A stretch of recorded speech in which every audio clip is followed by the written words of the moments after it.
And they're going to reset that sled. They let him pull that out there to see how that sled was looking. If they keep going too much, they do the reset, or how does that work? The first puller in every class is what we call a test puller. And that driver, if they opt to reset the sled, that driver can come back and pull again, or if the driver, the first puller in every class, he can come back and pull in the beginning or come to the end of his class. He's going to come back. Looks like he's going to pull again. That's a nice looking black Dodge there too. You look at these. Pull last of his class. He's backing off the track. He might be a little bit warm at the moment, so he wants to cool her down. You're right. You can see in the front of his truck, you can see that big weight box. You can see weights and things along the front of a lot of these trucks. Is that to keep the front end down when the weight's coming forward? Yeah, that's to keep the truck so that, because all the pressure of the sled is on the back end of the truck. Probably 90% of the weight of that truck is on the front end. So that was the test pull, and boy, the crowd likes the test pull as he went 358 and looked like he might have could even pulled a little further. Well, he probably could have if he wouldn't have got out of it, but they stopped him at the end of the track just for his safety. Zach Solom and Voodoo will come up next, and Ryan Thane will drop down to the bottom of the order. He'll get his for real pull, I guess, here after everybody else in this 2.6 diesel class. And Zach Solom up he comes. Ryan Thane had that dually on the back. This guy doesn't matter whether you do or not in these classes. No, that's all part of the rules. They can do that. Some opt to and some opt not to do that. That's just driver's preference. He's run second place in the 2.6 diesel.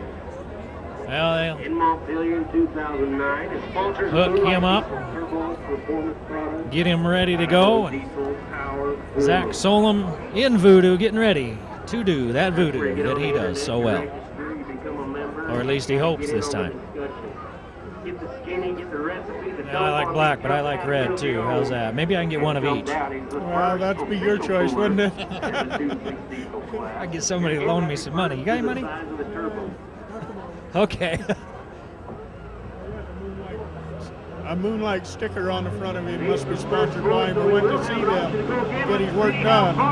Looks good. Moving down the track, weight box is coming up. Oh no, just give away. Uh-oh, yeah. Comes up short because, yeah, something just went on that thing. So Zach Solom done, and not even at 120 feet. We'll see what the problem is.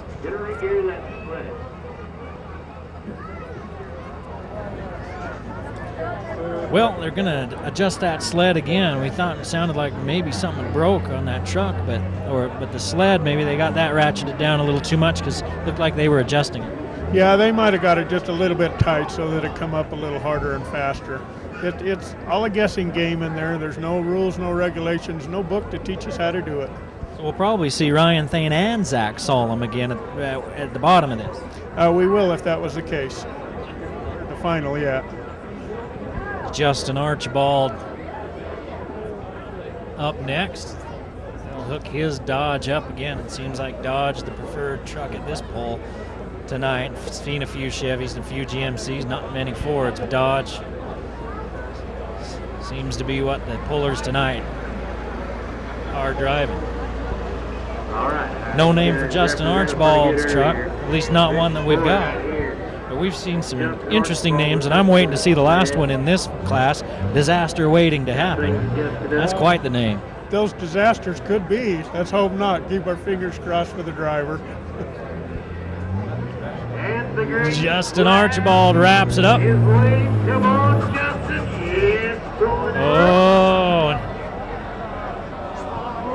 Oh, if he would stop right there, he could do it over again. Oh, he stopped just in time. He can fix things and start over. Yeah, something give funny on him, did it? Yeah, it did. Who knows for sure what's underneath them hoods to make him work that way. But he did stop at the 75-foot mark, so he should be able to start again. Yeah, they'll back him up. Boy, this is a family affair. I see an awful lot of kids out here tonight. You can smell the hamburgers cooking, and you know that's what's fun about someplace like Cache Valley. There's always something going on a summer weekend, whether it's down here at the Fairgrounds or or something else in town, and why it's such a great place to live, why Utah is such a great place to live, because you don't have to go far to get some of these great events or get into the mountains or get anything. Summer in Utah, even though it's been raining today, an awful fun time. You come from down a little bit further south, you said it's awful green down there with all the wet we've been getting. Green and purdy, and save our water a little bit so we can enjoy it later on in the year. All right, let's see if Justin Archibald can get a better start than last time as they give him the go-ahead. Help him get in the right gear.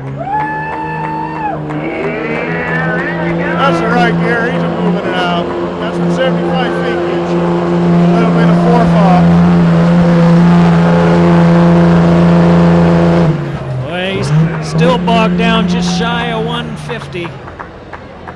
That big Ram 2500 and Justin Archibald. All right, give us start thing off 143 feet.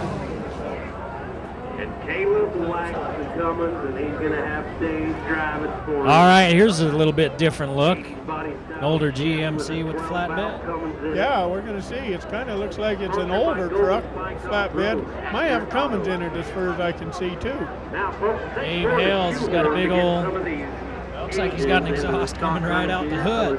Well, that's right where the turbo sits, is just in that area, so that's the easiest place to bring it out. They'll get him hooked up. Justin Archibald got 143. We'll see what Dave Hales can do with this flatbed Jimmy. Bumped up the side of the turbo a little bit, probably running an aftermarket. Fuel pump on there. They get more fuel into the motor.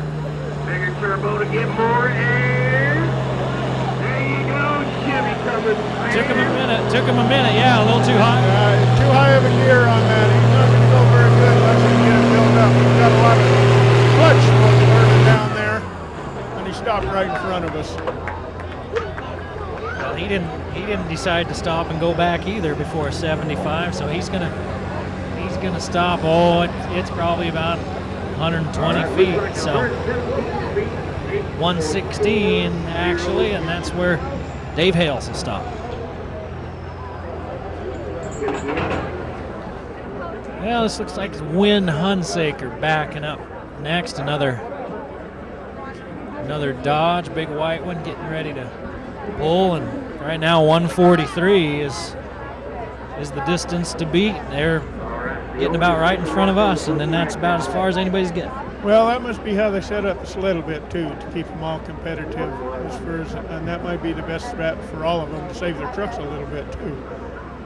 The crowd liked watching the test run go 358, but this is where they're all pretty close to the same and pretty consistent. They got it about right then, huh? Yeah, everything's been dialed in. The drivers did a good job on them. The sled's been working well. It works out well. Let's see how this goes. You got a better start than last. We got a very good start on that. Not a lot of confidence on that. He's still moving smooth, but he's just about ready to stop. Yep, that's about all a roll for him tonight. Yeah, that's about not too much different than the last one. The last one went about 116. And he's about in that neighborhood as well, between about 115 and 120.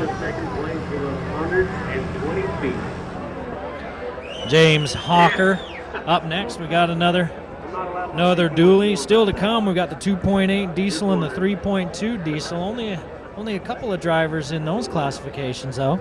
That's a mighty big turbo to be trying to stuff underneath the hood there. It takes a lot of plumbing work and ingenuity to fit. James Hocker backs up. Win Hunsaker, the last driver, went 123. Said it was 123 even. Green light means go, and here goes James Hocker. Smoking and spinning, and he's got something going. The dual wheels might give him a little bit of an advantage there, but just a little bit. Boy, he was moving, and then all of a sudden, boom. Yeah, the weight box moved up on him and caught him, and that's all it takes to stop you. That'll pull him up into contention, though. 141, is that what they said? That'll take him into second.